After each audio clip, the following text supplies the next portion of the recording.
감사합니다.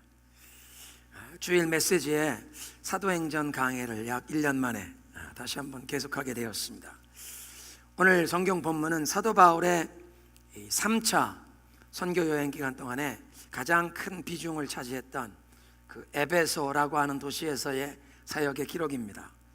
바울은 이 소아시아 지방의 가장 큰 항구 도시였던 이 에베소에 2년 3개월 이상 머물면서 거기서 제자들을 세웠고, 또 저들이 이 에베소를 중심으로 주변 여러 지역에 복음을 전하게 하는, 교회들을 세워나가는 이런 역사를 살펴보면서 예수 그리스도의 그 이름의 놀라운 권세와 영광이 어떻게 우리의 삶에도 임하고 우리의 삶에 흘러가게 되는지, 이런 원리를 배우도록 하겠습니다. 교회를 세우고 제자들을 하나님의 말씀으로 훈련시켜 나가는 과정에서 하나님께서 사도 바울의 이 사역에 축복하셔서 놀라운 기적이 일어나는데, 사도 바울이 기도할 때 이 병든 자 고침받고 귀신 떠나가는 정도가 아니라 심지어 사도 바울의 몸에 닿았던 손수건만 가져다가 병든 사람에게 얹는데 병이 낫고 귀신이 떠나갔다는 것입니다. 이런 놀라운 사건이, 소문이 빠르게 퍼져갔을 것입니다. 소문이 퍼져나가니까 마술을 하는 사람들이, 마술을 통해서 우리식으로 표현하면 무당이 굿해주는 겁니다.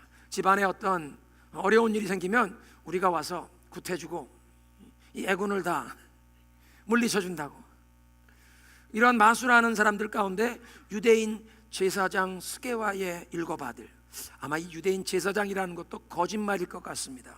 그냥 복채를 비싸게 받으려고 자기네가 특별히 어떤 영험이 있다고 제사장이었다는 자칭 제사장, 유대인 제사장 스게와의 7 아들들이 예수님의 이름을 도용하려고 했습니다. 자기들은 예수를 믿는 것도 아니고 예수님 모르는데 그 바울이라는 사람이 예수 이름을 기도하니까 귀신이 나가고, 그래서 한 번은 내가 바울이 전하는 예수를 의지해 명하노니 귀신아 나가라. 근데 귀신 들린 사람 속에 귀신이 대답을 하는 겁니다. 예수가 누구신지도 알고 바울이 누군지도 아는데 니들은 뭔데 까불어? 본문은 그렇게 번역하는 데 있지만 너희들은 누구냐, 이게 그런 겁니다. 이 귀신 들린 사람이 갑자기 사나워져서 저들에게 덤벼들어서 7명을 완전히 제압하고 저들을 혼을 내주었는데, 영어 성경을 보면 이 사람들 7명이 얼마나 혼이 났는지 간신히 집에서 도망치는데 They ran away naked and bleeding. 7명이 옷 다 벗겨지고 막 두들겨 패서 피를 흘리면서 간신히 도망쳤다는 것입니다. 이 소문이 온 에베소 시내에 다 퍼졌습니다. 아무나 예수의 이름을 내세울 수 없다는 것을 사람들이 알게 되어 두려움이 임했고, 함부로 예수 그리스도의 이름을 이렇게 언급하고 거론할 수 없다는, 예수의 이름을 존귀히 여기게 되었다는 것입니다. 귀신이 내가 예수님 누구신지 안다, 그렇게 인정한 것은 예수님의 그 놀라운 권세와 능력을 인정했다는 것입니다. 그런데 예수를 믿지도 않는 마술사가 예수님의 이름을 거론했다고 그의 그 말에, 그의 명령에 순복하지 아니하더라는 것입니다. 사도 바울의 경우에는 직접 찾아가서 안수기도 해준 것도 아니고 그냥 사도 바울의 몸에 있던 손수건만 가져다 얹어도 병든 자가 고침받고 귀신이 무서워서 도망가는데, 마치 사도 바울이 직접 그 자리에 찾아와서 예수의 이름으로 그 사람을 위해 기도하는 것처럼 이런 놀라운 역사가 일어나는데, 아무나 예수의 이름의 그 놀라운 권세를 사용할 수가 없더라는 것입니다. 여러분, 그렇다면 어떤 사람에게 이 예수 이름의 놀라운 권세와 능력이 나타나는 것입니까? 마태복음 28장에 예수님께서 제자들에게 주신 그 최후의 명령, 지상 대위임령에 이렇게 말씀하십니다. 하늘과 땅의 모든 권세를 내게 주셨으니 그러므로 너희는 가서 모든 족속으로 제자를 삼아 아버지와 아들과 성령의 이름으로 세례를 베풀고 내가 너희에게 분부한 모든 것을 가르쳐 지키게 하라. 볼지어다 내가 세상 끝날까지 너희와 항상 함께 있으리라. 주님의 명령을 따라서 세상 땅끝까지 제자를 삼기 위해 전도하고 선교하는 그 사명에 임할 때 하늘과 땅의 모든 권세를 가지신 예수님께서 항상 함께 동행해 주시겠다고 약속을 하십니다. 사도행전 1장 8절에 약속하십니다. 성령이 너희에게 임하시면 너희가 권능을 받고 예루살렘과 온 유대와 사마리아와 땅끝까지 이르러 내 증인이 되리라. 예수 그리스도의 증인이 되고자 믿음으로 나아가는 자들에게 이 성령의 권능이 임하여 그리스도의 증인되는 이 사명을 감당할 수 있게 하신다는 것입니다. 사실 그리스도의 증인이 된다는 것은 선교사님들이나 또는 목회자들, 특정한 사람들에게만 아니라 예수 그리스도를 믿고 거듭나 하나님의 자녀가 된 모든 성도에게, 모든 그리스도인들에게 주시는 사명입니다. 그리고 예수 그리스도의 이 증인된 사명을 감당키를 원하는 자에게 그 사명을 감당할 권능을 주시기 위해 성령이 임하시는 줄로 믿으시기 바랍니다. 그래서 요한복음에도 말씀하세요. 영접하는 자 곧 그 이름을 믿는 자들에게는 하나님의 자녀가 되는 권세를 주셨으니, 예수 그리스도 믿고 의지하면, 내 마음에 영접하면, 예수님께 내 삶을 의지하면, 맡기면 하나님의 자녀가 되게 하시는데, 하나님의 자녀, 하늘과 땅 온 천하 만물을 다스리시는 창조주 구원자 만군의 여호와 하나님의 자녀라고 하는 그 놀라운 특권, 그 신분에 따르는 권세와 능력을 누리게 하시는 줄로 믿습니다.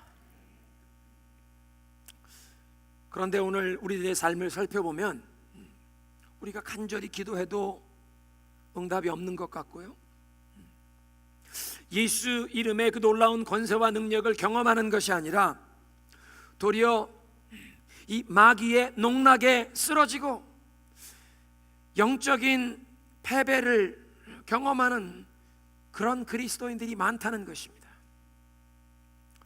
사도 바울은 처음부터 그의 삶에 이런 예수 그리스도의 놀라운 이런 기적이 일어나는 그 이적과 기사를 추구했던 것이 아니었습니다.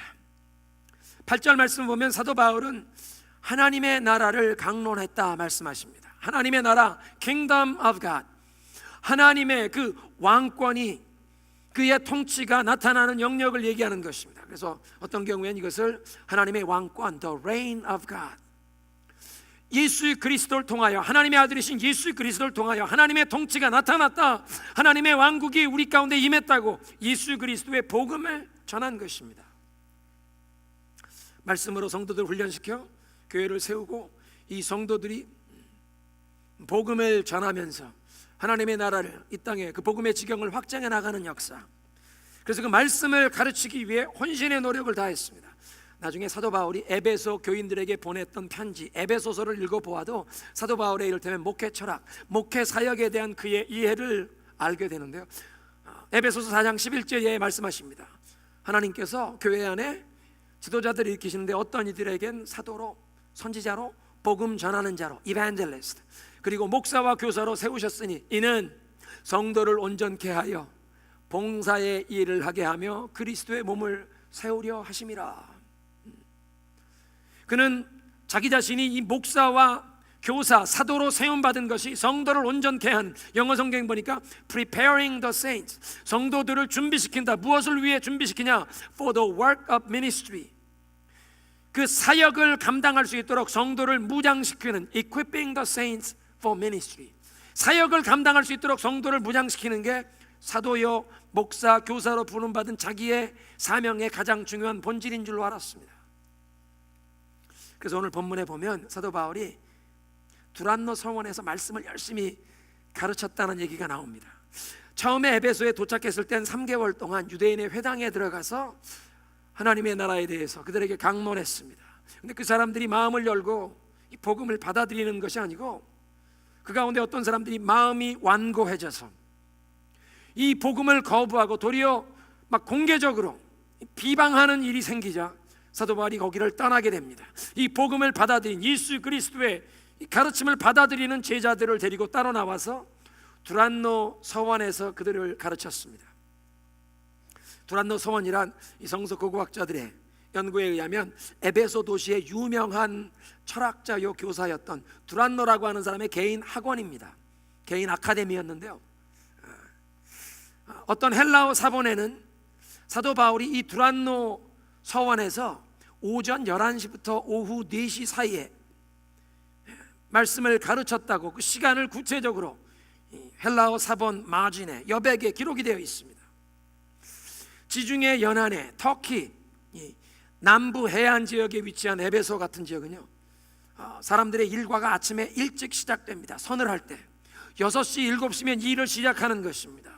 그리고 11시가 되면 런치 브레이크, 점심시간이 됩니다. 점심을 먹고 12시, 12시 반쯤 되면 하루에 제일 더운 시간, 무더운 시간, 사람들이 시에스타, 낮잠을 자는 시간입니다. 낮잠을 자고 일어나서 바로 수업이 되겠습니까? 4시까지는, 11시부터 4시까지는 수업이 없었습니다. 그러니까 그 수업이 없는 시간, 비는 시간에 사도 바울이 이 두란노 씨에게 가서 그 11시부터 4시까지 그 비는 시간에 내가 좀 빌려 씁시다. 그래서 그 자리에서 말씀을 가르치게 되었다는 것입니다. 아마 사도 바울도 다른 사람들처럼 아침 7시면 자기의 생업인 천막 제조업 그 작업을 시작했을 것입니다. 나중에 이 사도행전 20장에 에베소의 장로들을 불러놓고 그들에게 말씀 나누는 것 보면 그 에베소의 교회 개척을 하는 그 사역을 위해서 당신이 직접 손으로 일을 하여 그 선교팀 자기들의 필요를 공급했다는 말씀을 하십니다. 그러니까 분명 아침에 7시면 일어나서 천막 제조업 그 일을 하시다가 11시가 되면 그 앞에 둘렀던 앞치마 벗어놓고 두란노 서원에 가서 하나님의 말씀을 가르쳤던 것입니다. 이렇게 말씀을 가르쳤던 사도 바울이나 그에게 복음을 배우고자 두란노 서원에 모였던 성도들을 한번 마음에 상상해 보시기 바랍니다. 남들은 점심 식사 후에 낮잠 자면서 휴식하는 시간에 이들은 하나님의 말씀을 배우겠다고 두란노 서원에 모여들었다는 것입니다. 일주일에 하루 이틀이 아니라 매일 2년간 그렇게 했다는 것입니다. 남들은 일손을 멈추고 휴식하는 시간에 제일 무덥고 식사 후에 졸음이 오고 제일 피곤하고 힘든 시간입니다. 그런데 그들은 말씀을 배우고 말씀을 가르치고자 헌신과 그 열정으로 모였다는 것입니다. 여러분, 기독교는 최선의 여건에서 아주 쾌적한 교육 환경에서 편안하게 성경 말씀을 배운 사람들이 곳곳에 복음을 전하며 기독교가 오늘까지 이렇게 세계 곳곳에 뿌리 내리게 된 것이 아니라는 것입니다. 새벽을 깨우며 기도하고 밤을 새워가며 하나님 앞에 부르짖어 기도하면서 가장 힘들고 어려운 시간에 하나님의 말씀을 배우겠다고 희생적인 헌신을 바쳤던 사람들을 통해서 하나님의 말씀이 증거되고 복음이 세계 곳곳에 퍼져나간 줄로 믿으시기 바랍니다. 그래서 오늘날도 하나님의 말씀을 배우려면 희생적인 투자와 수고가 필요합니다. 남들이 자는 시간, 남들이 쉬는 시간을 쪼개어 우리는 말씀을 배우기 위해 모여야 한다는 것입니다. 연초부터 우리가 구역별로 성경을 통독하자고 말씀드렸는데요, 이 성경 통독을 계속 진행해 나가려면 TV 보는 시간을 줄여야 하나님의 말씀에 몰입될 수가 있습니다. 영혼을 살리고 삶을 변화시키시는 그 말씀의 능력을 경험하기를 소원한다면 하나님의 말씀이 우리 가정을 살리고 우리 자녀들의 삶을 살리는 역사, 우리 지역사회, 우리 교회, 우리 민족, 우리가 살고 있는 이 나라를 변화시키시는 놀라운 영적인 부흥을 사모한다면 이렇게 말씀을 배우기에 희생적인 수고와 노력을 투자할 때에 하나님의 말씀의 능력이 나타날 줄로 믿으시기 바랍니다. 그러니까 이렇게 두란노 서원에서 2년간 열심히 하나님의 말씀을 가르치고 배웠더니 어떤 일이 일어났습니까? 10절에 말씀하시는데요, 그 에베소가 중심이 되었던 그 소아시아 지방에 유대인이나 헬라인이나 모든 사람들이 다 주의 말씀을 들었더라. 모든 사람이 다 예수를 믿게 되었다는 것은 아니지만 모든 사람이 다 복음을 접할 기회가 생겼다는 것입니다. 어떻게 모든 사람이 다 복음을 접하게 되었습니까? 사도 바울이 그 에베소 주변에 있는 모든 변두리 지역마다 찾아다니면서 순회 복음 전도 집회를 한 것이 아니라 사도 바울에게 복음을 배우던 사람들이 나아가 전도하여 그 온 지방에 복음을 증거하게 되었다는 것입니다. 그냥 머리에 쌓이는 지식을 배우는 공부가 아니라 삶을 변화시키시는 살았고 운동력이 있는 말씀의 능력을 경험한 것입니다. 이 강론했다는 말씀, 그냥 일방적으로 강의만 한 것이 아니라 질문을 하기도 하고 답변을 듣기도 하고 하나님 말씀 가지고 토론하면서 말씀의 능력, 그렇게 말씀을 배우다가 인생의 문제가 해결받고 말씀을 배우다가 말씀을 듣다가 육신과 영혼의 병든 것들이 고침받는 것을 경험한 것입니다. 말씀이 육신이 되어 찾아온 예수 그리스도를 말씀을 배우다가 만난 것입니다. 그렇게 말씀의 능력을 경험한 사람들이 기쁨으로 가정에 돌아가서 이웃 사람들에게 증거했습니다. 친구들에게 전했습니다. 저 먼 동네 사는 친척집에 찾아가서 전했습니다. 생업의 현장에서 손님에게, 거래처에 살아계신 예수 그리스도, 말씀이 육신이 되어 찾아오신 예수 그리스도, 내가 만난 예수 그리스도, 그 말씀을 배우다가 경험한 그리스도를 증거할 때에 온 아시아 지방에 복음이 증거된 줄로 믿으시기 바랍니다. 두 번째는 이렇게 신실하게 복음을 전하는 말씀 사역을 하나님 축복하셔서 바울의 손길을 통하여 놀라운 능력이 나타나게 하신 것입니다. 그냥 바울이 말씀으로 제자들을 세우는 사역에 충성했더니 하나님께서 그 말씀 사역을 축복하셔서 바울의 손을 통해 놀라운 기적이 나타난 것입니다. 병자가 고침받는 신유의 역사, 귀신이 쫓겨나가는 죽귀 사역의 이 역사가 나타난 것입니다.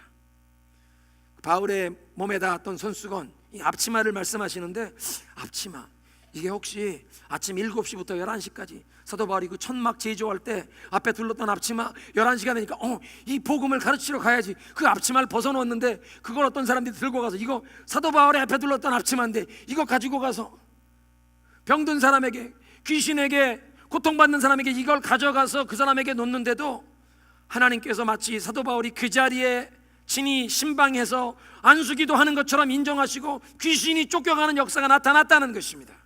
여러분, 이건 미신이 아닙니다. 무슨 용한 무당에게 돈 많이 주고 부적을 사서 이 부적 가지고 있어서 무슨 초자연적인 능력이 나타나는 그런 어떤 물건의 힘이 아니라 하나님이 친히 나타나 역사하신 것입니다. 11절 말씀이 밝히십니다. 하나님께서 놀라운 기적을 바울 사도를 통해서 하셨다. 영어 성경에 NIV 보니까 God did extraordinary miracles through Paul. 하나님이 이 놀라운 기적을 행하셨는데 바울을 통해 하셨다. 바울을 이 하나님이 놀라운 능력을 보여주시는 그 능력의 구원의 역사의 도구로, 통로로 사용하셨다는 것입니다. 왜 이렇게 놀라운 기적을 사도 바울을 통해 허락하셨는가? 복음을 신실하게 전하니까 하나님께서 이런 놀라운 기적을 통해 이 복음의 메시지가 진리인 것을, 생명의 말씀인 것을 증거해 주신 것입니다. 마가복음 16장 20절, 마가복음의 제일 마지막 장의 마지막 구절인데요, 이렇게 얘기합니다. 제자들이 나가 두루 전파할세 주께서 함께 역사하사 그 따르는 표적으로 말씀을 확실히 증거하시니라. 하나님께서는 말씀을 증언해 주시기 위해서 표적을 허락하셨다는 것입니다. 대개 이런 놀라운 능력이 나타나면요, 그 능력이 나타난 사람이 유명해지고 사람들이 그 은사자 주변에 모여들고 그를 따르게 되고 그 사람이 높임받는 그런 일들이 일어납니다. 그런데 사도 바울은 그렇게 하지 못하게 했습니다.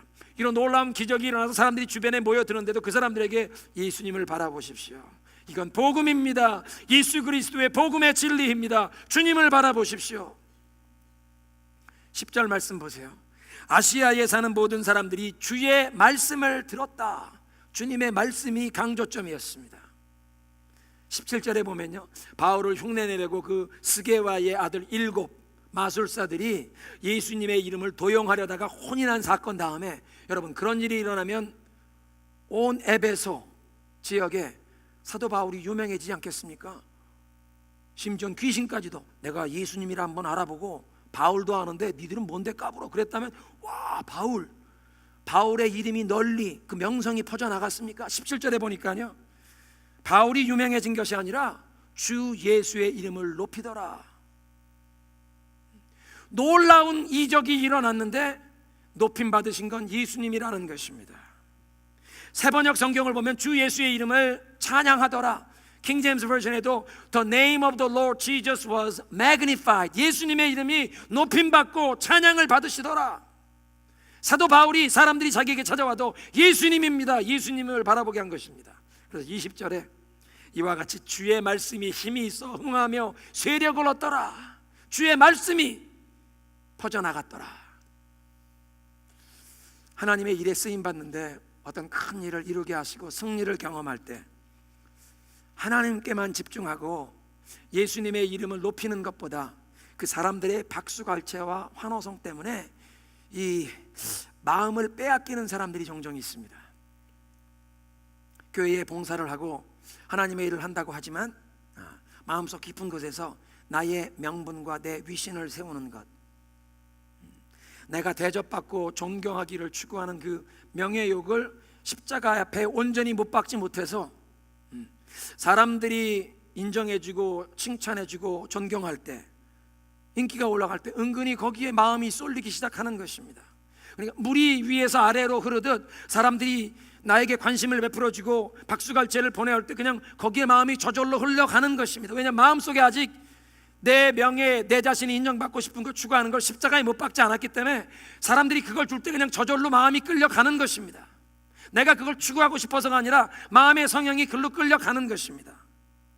주님께 집중하는 마음의 중심을 지키지 못하고 나를 내세우는, 은근히 내가 대접받는 교만이라고 하는 올무에 빠지는 것입니다. 성경에 사울 왕이 그랬습니다.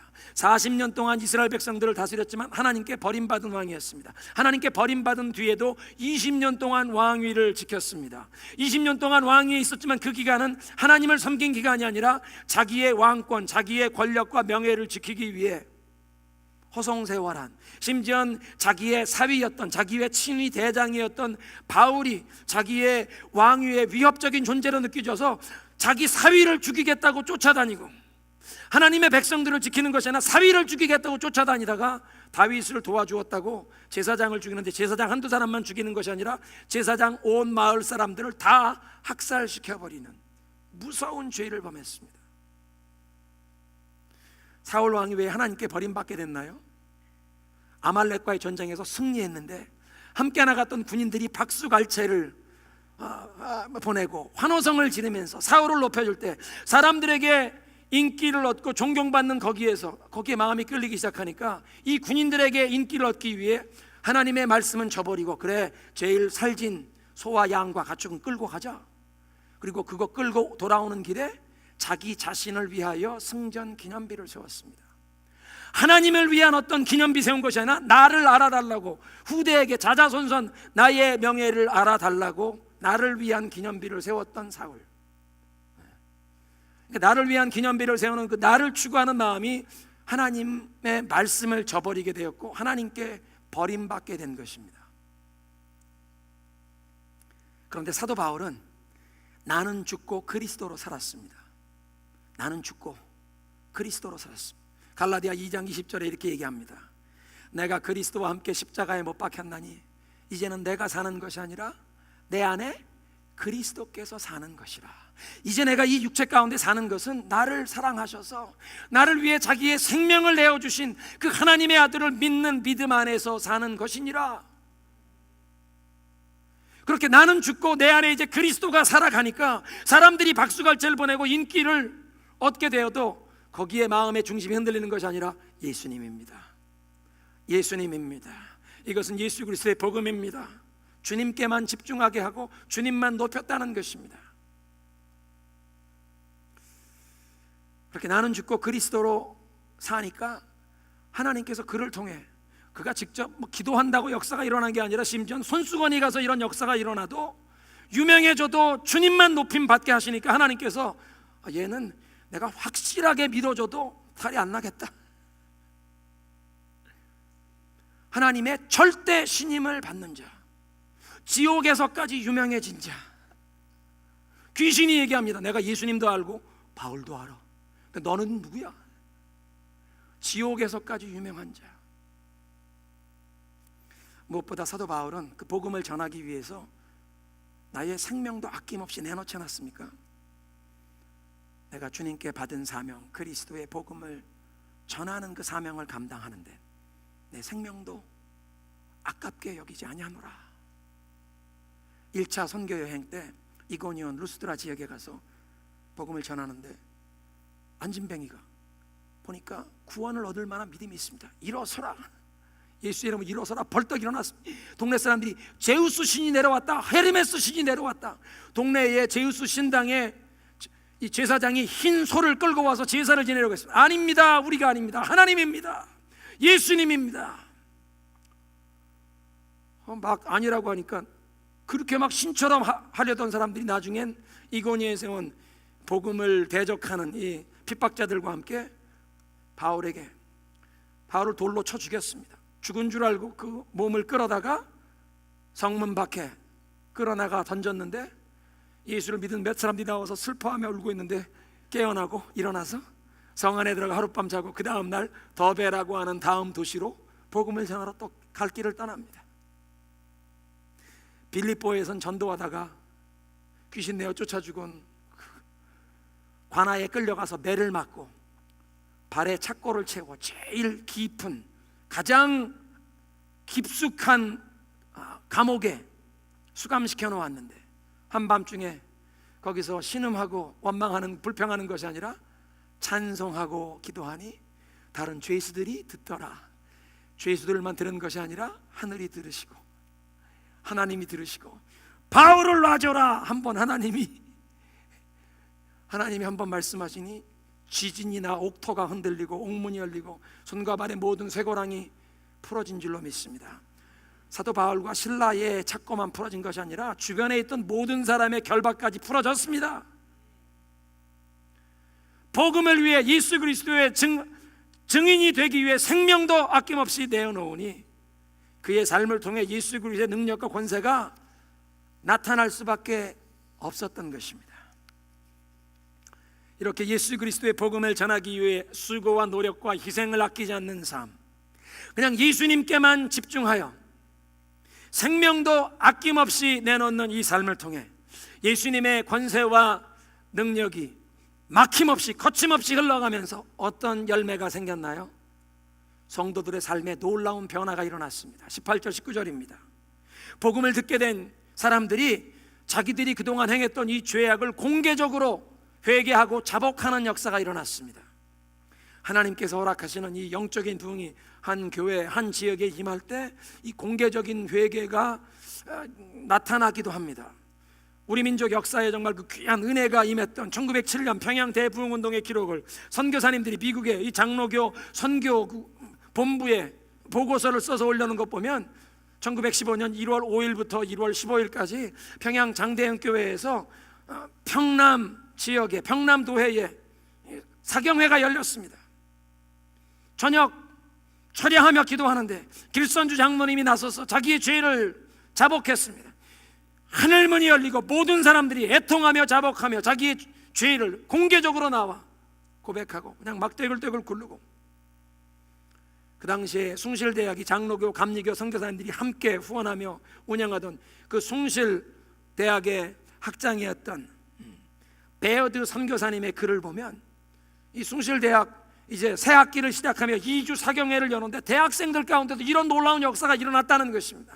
말씀을 듣고 기도하는데 학생들이 회개가 터져나와 그냥 자기만 혼자 회개한 것이 아니라 앞에 나와서 온 회중 앞에 자기의 죄를 고백하고 시기, 질투, 미워한 것뿐만 아니라 음란죄를 고백하고 살인죄를 고백하고, 그렇게 살인죄를 고백하고는 관아에 끌려가기도 하고. 에베소에서 사도 바울이 하나님의 말씀을, 복음을 신실하게 증거했더니 하나님께서 놀라운 이적과 기사를 통하여 그 예수 그리스도의 권세와 능력이 나타나게 하실 때, 또 이 마술사들이 예수님의 이름을 도용하려다가 혼난 그런 사건을 통해서 예수를 믿는 사람들이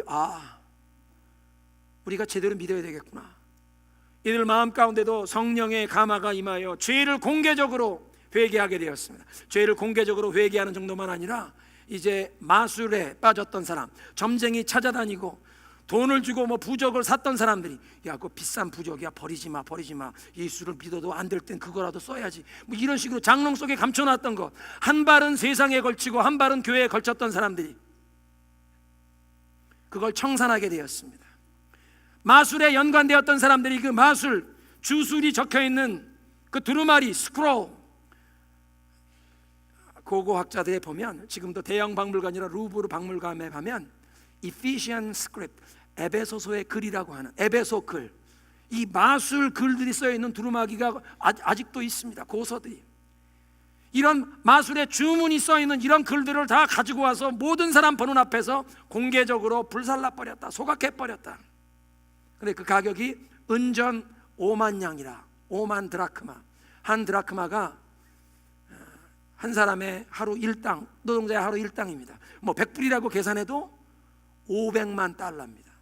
엄청난, 예수를 믿는다고 하면서도 이 비싼 돈 주고 산 이 부적을 버리지 못한 것입니다. 이 주문이 써 있던 이 두루마리를 버리지 못하고 가지고 있었는데, 예수 제대로 믿어야 돼.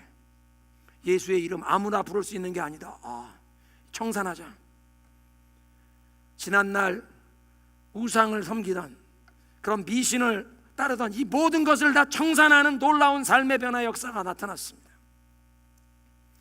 믿는 자들의 삶에 이런 놀라운 강력한 회개의 역사와 죄를 청산하는 이런 영적인 부흥이 임하니까 그 다음 열매는 이와 같이 주의 말씀이 힘이 있어 흥왕하여 세력을 얻으니라.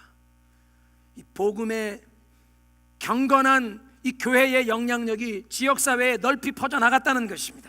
사도 바울이 2년간 두란노 소원에서 제자들을 신실하게 가르칠 때 그 결과는 10절에 말씀하시기를 아시아 지역에 있는 사람들이 다 복음을 들었다. 근데 복음을 들은 정도만 아니라 이제 복음을 듣고 예수를 믿게 된 그리스도인들이 죄를 회개하고 삶의 뚜렷한 변화가 나타날 정도로 이 우상 숭배 미신을 다 청산하는, 지난날 죄를 청산하는 일을 해버리니까 이제는 교회의 경건한 능력이, 지역사회를 변화시키는 능력이 나타나는 것입니다. 말씀이 흥왕하여 세력을 얻었다. 사도행전 19장을 계속 읽어보면요, 얼마나 이 복음의 능력력이 영향력을 끼치기 시작했는지, 고대 사회의 7대 불가사의 하나로 에베소에 다이애나 신전이 큰 게 있었습니다. 거기에 성지순례 오도 관광객들이 오고, 그러니까 다이애나 신상을 만들어 팔던 사람들이 있었는데 장사가 안 되는 겁니다. 우상을 팔아야 되는데 장사가 안 되는 겁니다. 에베소에 있는 사람들이 예수 그리스도의 이름이 진짜인 걸 알고 이제 우상을, 부적을 사지 않는 것입니다. 그래서 그 사람들이 사도 바울을 처치하라고 관아에 고발하는 사건이 다음 주에 보게 될 말씀입니다. 말씀을 정리하겠습니다. 누가 예수 그리스도의 그 놀라운 능력과 권세를 누리게 됩니까? 진정 예수를 믿고 성령으로 거듭나 이제 예수 그리스도의 증인이 되고자 하는 자에게 성령이 임하셔서 그리스도의 증인답게 살 수 있는 권능을 주시는 줄로 믿습니다. 사도 바울은 처음부터 놀라운 이런 기적이 나타나는 것을 추구한 것이 아니라 그냥 예수님의 복음만 신실하게 증거했는데, 하나님께서 그 말씀의 사역을 축복하셔서 그의 손길을 통하여 놀라운 이적과 기사가 나타나게 했습니다. 그런데 사도 바울은 나는 죽고 그리스도로 사는 사람이다 보니 이런 놀라운 기적이 일어나도 사람들에게 예수님께 집중하게 하고 하나님의 말씀에 그들의 마음을 쏟게 해서 하나님도 영광 받으시고 성도들의 삶에 뚜렷한 구체적인 삶의 변화가 나타나고, 그렇게 성도들의 삶에 구체적인 뚜렷한 삶의 변화, 회개의 역사, 죄를 끊어버린 역사가 일어나니까 말씀이 흥왕하고 세력을 얻고 복음의 영향력이 그 지역에 확장된 줄로 믿습니다.